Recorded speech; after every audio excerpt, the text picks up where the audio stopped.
Welcome back to Daily Flash. I'm Mitch English along with Riesa, Pascal. Our everyday lives are inundated with plastic use. Think about it, from grocery bags to water bottles to disposable utensils when getting takeout. Now, although we're all trying to limit our use of plastic, sometimes it's just unavoidable. Okinios, it's a sustainable technology company, is actually looking to reduce the plastic content of everyday products before it even actually gets into the hands of consumers. So joining us now is the co-founder, Florencio Cuetara, who joins us. And Florencio, first off, thank you for helping making the world better, and thank you for joining us here today on the show. Explain what your company is doing to actually reduce plastic before it gets to me or anybody that uses it. Well, first of all, thank you for having us in your show. Just to frame when you're talking about the amount of plastic, in the States, we use about 20,000 single-use items a year per person per year. Wow. We're talking about 41 trillion pieces of plastic. And so what we do is simply biomimicry of nature, and we're replacing a big part of the plastic for something as simple as a stone. Not only we reduce the amount of plastic, but we also reduce the emissions. So it's a double mission: plastic reduction and CO2 reduction. Which all affects the environment and the atmosphere and that sort of thing. I want to go over some of these facts about plastic. Check this out. You get home, can go along.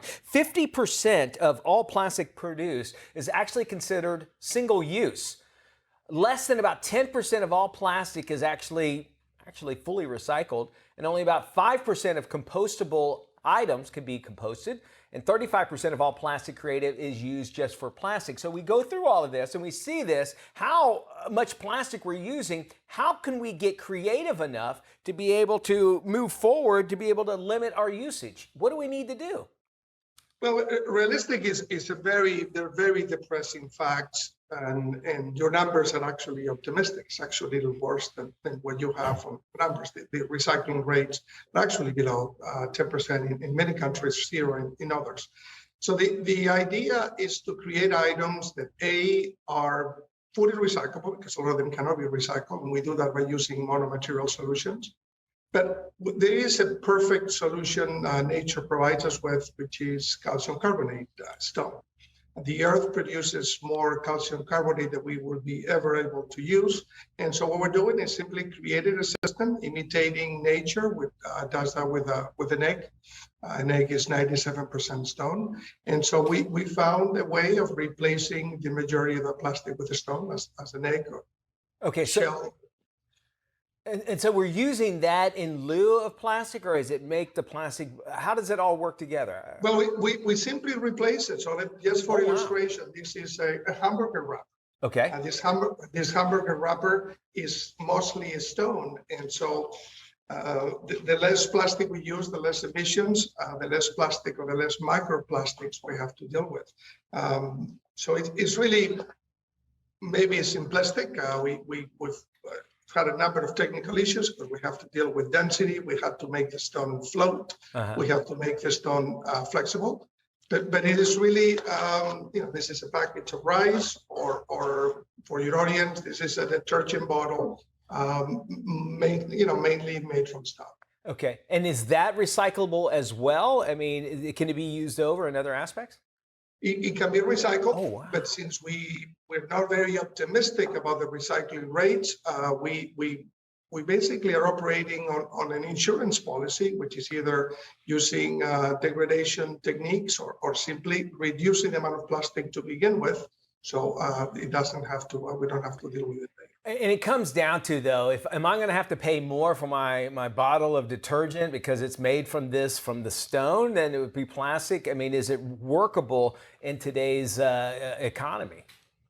Well, we were very practical, and so when we jumped on this adventure, we wanted to make sure that we had a solution that was immediate, that was scalable, because the problem is enormous, that it was actually realistic. But the fourth item that we focus on is the economics. And these times, we all want to be sustainable, but maybe we can't afford it.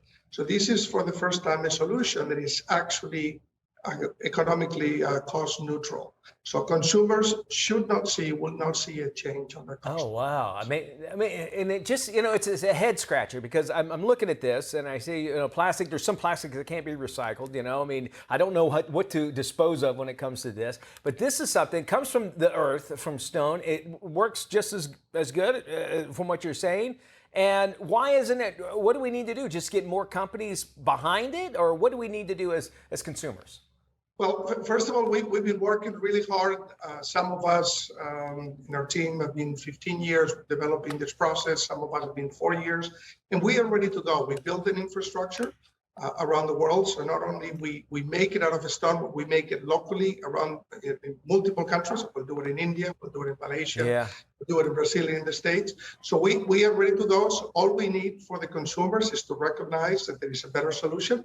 And so the consumers will see, and all they have to do is make a choice of picking up a product that is made from plastic or made from stone. There you go. And they can find out more information about how you can limit your plastic, and you can visit madefromstone.com. I love this idea. Thank you so much for joining.